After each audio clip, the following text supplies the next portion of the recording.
comment allez-vous? Alors aujourd'hui je reviens avec une nouvelle vidéo et je suis super contente. Pourquoi? Parce que j'aime bien. J'aime bien le concept de cette vidéo et parce que ça fait un petit moment quand même qu'on ne s'est pas parlé ici et même sur Instagram. Je suis quand même active mais un petit peu moins parce qu'il y a du travail. Bon, sans plus tarder parce que j'ai pas envie que cette vidéo, j'ai pas envie qu'elle soit trop longue. Donc on va commencer. Aujourd'hui c'est un quick talk. Je pense que vous l'avez déjà vu avec le titre. Alors, le sujet abordé aujourd'hui est comment je choisis mes ouvrages. Très intéressant. Ah, vous avez forcément noté que j'ai changé de setting. Oui, parce que si vous m'avez suivi sur Instagram, je disais que j'aimais bien changer donc les meubles dans la maison. Enfin, la disposition des meubles, pas forcément les meubles, mais la disposition des meubles. Parce qu'on change de saison, etc. C'est bien mieux, voilà. Aujourd'hui, comment je choisis mes ouvrages? Alors moi j'ai hâte de savoir comment vous choisissez vos ouvrages parce qu'on lit pas forcément la même chose au même moment et pour des raisons différentes.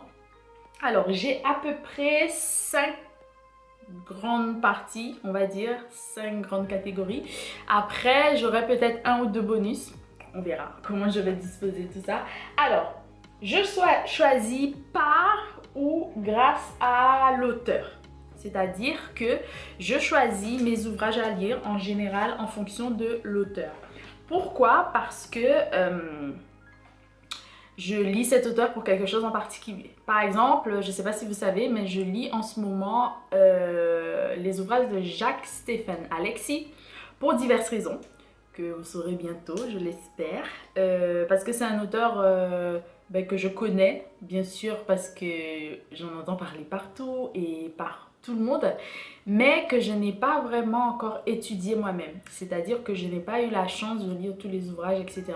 Tandis que certaines personnes connaissent bien, par cœur, etc.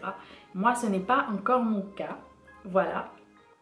Et parce que cet auteur aussi peut traiter des sujets dont j'ai besoin, on va dire. Voilà. C'est ça pour l'auteur. Ensuite, deuxième façon de choisir mes lectures ou mes ouvrages, c'est l'intrigue. C'est-à-dire que normalement j'aime la fiction avec des faits réels et historiques. J'adore ça. Et je choisis mes ouvrages comme ça. Je lis beaucoup de littérature donc afro-caribéenne, bien sûr, beaucoup de littérature haïtienne parce que c'est mon travail, voilà. Et auparavant, je lisais aussi beaucoup de choses sur la linguistique qui est bien plus technique. Aujourd'hui, j'en lis encore, mais c'est plus pour la didactique, voilà, parce que j'enseigne et que c'est pour savoir comment enseigner, comment faire passer un apprentissage, etc. Que ce soit pour les enfants, donc la pédagogie ou encore l'andragogie. Enfin bref, si vous voulez savoir tout ça, n'hésitez pas à me le dire en commentaire et je pourrais éventuellement dédier une ou plusieurs vidéos à comment je prépare mes cours, quelles personnes que je vise, etc. Enfin voilà, si ça vous intéresse, n'hésitez pas à me le dire.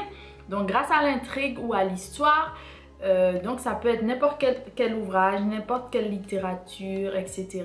Et l'intrigue, soit j'apprends de l'intrigue grâce à des recommandations, etc. Ou encore en lisant, m'informant, tout simplement. Voilà. Troisième façon, c'est le genre ou le type de littérature. Donc c'est pour ça que je voulais enchaîner avec ceci. Donc le genre, roman en général, j'aime beaucoup les romans. Donc maintenant, que ce soit roman classique en prose ou encore roman graphique, comme j'ai lu Pays en nous, dont je vais vous parler bientôt via un article.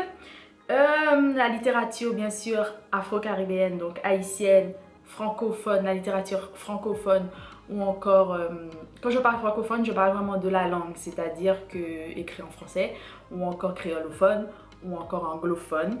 Je lis moins de littérature anglophone ou américaine ces temps-ci et en version originale parce que avant je faisais par obligation et maintenant je ne suis pas vraiment obligée, mais j'ai encore pas mal d'ouvrages qui restent en anglais à la maison que j'ai lu ou que j'ai pas encore lu et que j'ai envie de relire. Par exemple Jane Eyre de Charlotte Brontë. Et j'en ai pas mal que je n'ai jamais lu, qui sont tout en bas là par exemple. To Kill a Mockingbird de Harper Lee, par exemple. En fait, j'en ai pas mal. Quoi d'autre? Pas mal de littérature que j'ai envie aussi de découvrir parce que je connais mal ou pas très bien. Donc voilà, c'est toujours aussi une façon de s'ouvrir à autre chose, donc soit par le genre, par exemple le polar, c'est pas quelque chose que j'aime forcément lire et ça m'arrive de temps en temps, voilà, ça m'arrive, donc grâce au genre ou à la littérature. On continue, quatrième chose, grâce au titre ou à la couverture. Alors ça, je mets ça ensemble parce que c'est tout ce qui est autour de l'objet livre, voilà, c'est tout ce qui est autour de vraiment cet objet dit culturel. Donc la première de couverture, bien évidemment, qui peut nous happer, je sais pas, nous captiver et tout. Est-ce que j'ai un exemple d'une première de couverture que j'ai vraiment beaucoup aimé ici? Là, j'en ai pas vraiment, je pense. Non, malheureusement, j'en ai pas vraiment. Une couverture qui m'a vraiment donné envie de lire. J'ai pas de couverture en ce moment-là qui m'a vraiment donné envie de lire. Et les autres, je peux pas vous montrer parce que c'est pour de prochaines vidéos. Voilà. Donc, avec la couverture, encore la quatrième de couverture. Donc la quatrième de couverture, c'est très important parce que vous avez en général un petit résumé. Même si ce résumé ne nous dit pas tout, mais on a pas mal de choses dans ce résumé qui peut vraiment attirer notre attention sur l'histoire des personnages, l'intrigue, sur également ce qu'on pourrait retrouver, les thèmes, les motifs, etc. Donc pour moi, c'est quelque chose vraiment qui m'aide à choisir mes lectures. Ou pas, voilà. Et enfin, les sorties, les rentrées littéraires, les médias. Donc tout ça, je mets ça un peu dans le monde du livre en général. C'est-à-dire que le monde du livre peut orienter mes lectures parce que, bien évidemment, pour mon boulot, pour le travail, je dois lire, en tant que libraire en fait, je dois lire aussi un peu de tout parce que c'est bien de pouvoir être polyvalent et c'est bien également de ne pas rester ancré dans une seule logique, on va dire.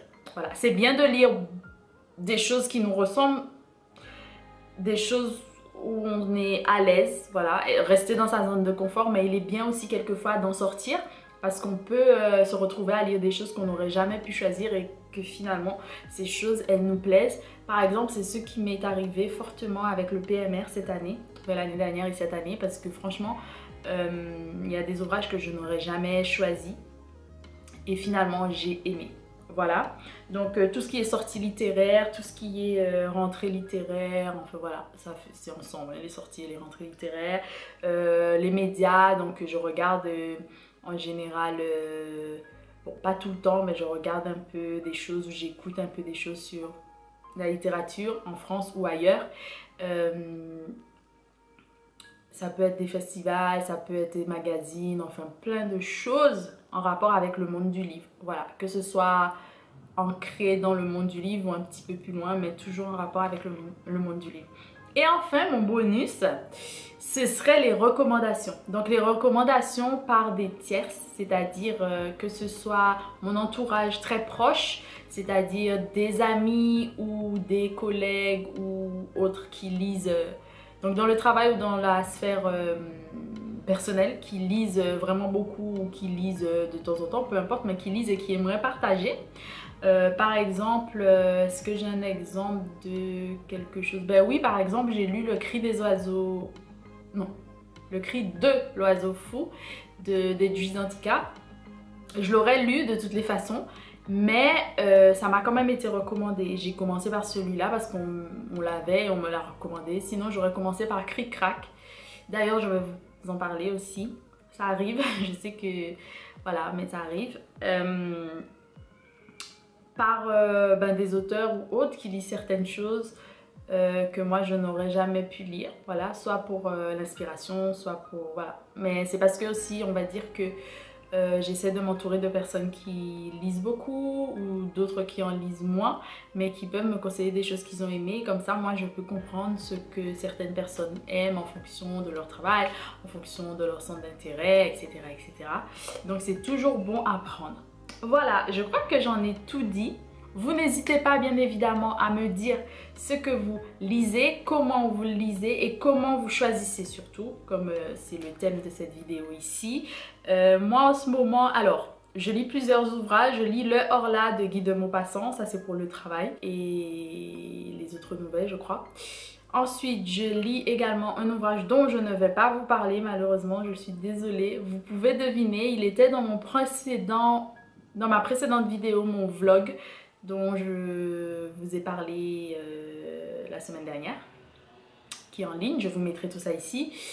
Si vous retrouvez quel est l'ouvrage, n'hésitez pas à me le dire. Message privé, tout ce que vous voulez, n'hésitez pas à me le dire. Mais moi, je ne vous dirai pas tantôt, en tout cas. Et je lis en même temps Compère Général Soleil. Alors c'est compliqué parce que je lis ces 3 ouvrages en même temps parce que l'heure là je dois le lire au moins pour la fin du mois. L'autre ouvrage secret également et Compère Général Soleil, ben, ça faisait partie donc de mes to be read de ce mois, de ma pile à lire de ce mois, que je vous laisse aussi ici. Je vous laisse la vidéo, comme ça vous allez pouvoir aller voir. Et cette vidéo, c'est un nouveau concept sur la chaîne qui s'appelle donc la 29e page. Je vous invite vraiment à aller voir cette vidéo parce que j'apprécie vraiment ce concept. Et d'autant plus que vous pouvez découvrir les ouvrages un petit peu plus en regardant cette vidéo. Voilà, j'espère que cette vidéo vous aura plu et que ce quick talk est toujours très intéressant pour vous, comme ça l'est pour moi, parce que c'est bien aussi d'avoir vos retours. Et on se dit à très bientôt pour de nouvelles vidéos sur la même chaîne. Et n'hésitez pas à me suivre sur les autres réseaux sociaux. Je vous embrasse très fort et je vous dis à très bientôt. Bisous.